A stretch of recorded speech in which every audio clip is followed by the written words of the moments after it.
Please subscribe my channel and click on bell button for more new updates. Do not forget like and share this video.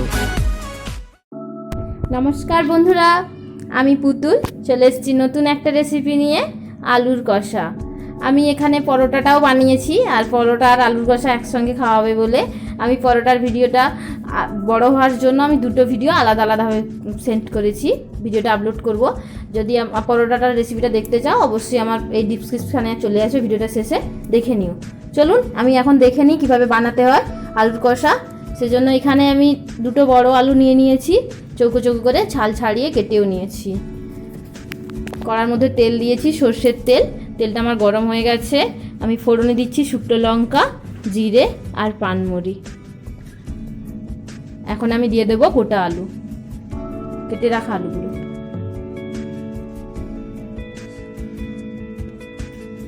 দিয়ে ভালো করে আমি লাল লাল করে ভাজবো। আমি ভাজবো বলতে কি, আমার ওখানে সেদ্ধটাও হয়ে যাবে, আমি আর বের করবো না আলাদাভাবে।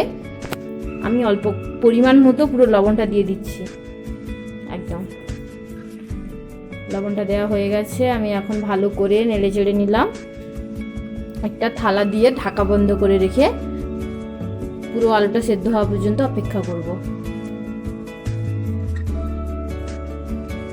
ফিরে এসেছি 4 মিনিট পর। আমি ঢাকাটা খুলে দেখব আমার আলুটা সেদ্ধ হয়েছে কি না।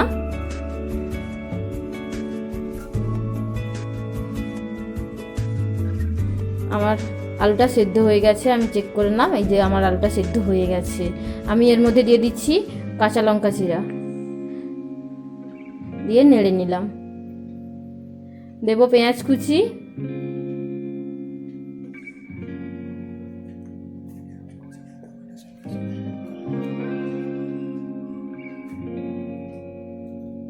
পেঁয়াজটাকে দিয়ে ভালো করে নাড়িয়ে নেব।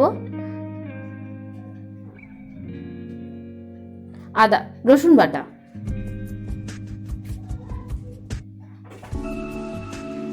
এটাকেও দিয়ে ভালো নাড়িয়ে নিয়ে আদা বাটা, আদা রসুন বাটা দুটো দিয়ে দিলাম।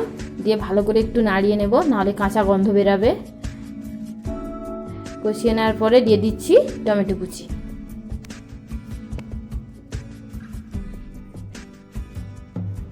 দিয়ে ভালো করে নাড়িয়ে চাড়িয়ে নেব। আমার আদাটা আর রসুনটাও কষানো হয়ে যাবে, আর টমেটোটাও সেদ্ধ হয়ে যাবে।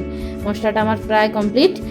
দেখুন মশলার গাঢ় থেকে তেল ছেড়ে বেরিয়ে এসছে। দিচ্ছি শুকনো লঙ্কার গুঁড়ো, দেব মিট মশলা,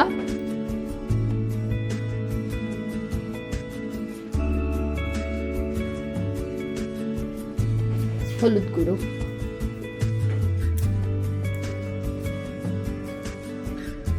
দিয়ে ভালো করে নাড়িয়ে নেব।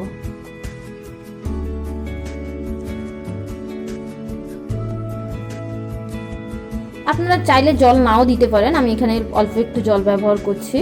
দিলে মশলার গ্রেভিটা সুন্দর মাখো মাখো হবে, সেজন্য আমি জলটা ব্যবহার করছি। আমার রান্নাটা কিন্তু হয়েই গেছে। এখানে আপনারা গরম মশলার গুঁড়োটা দিয়ে নামিয়ে নিতে পারেন।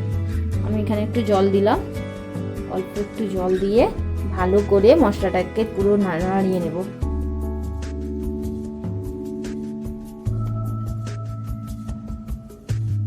একদম শুকনো শুকনো হবে তরকারিটা। আমার রান্নাটা কমপ্লিট, পুরো তৈরি হয়ে গেছে আলুর কষা। যদি আমার এই রেসিপিটা ভালো লাগে অবশ্যই আমার চ্যানেলটিকে সাবস্ক্রাইব করো। আমি এখন গরম মশলা দিয়ে তরকারিটাকে সার্ভ করে নিচ্ছি।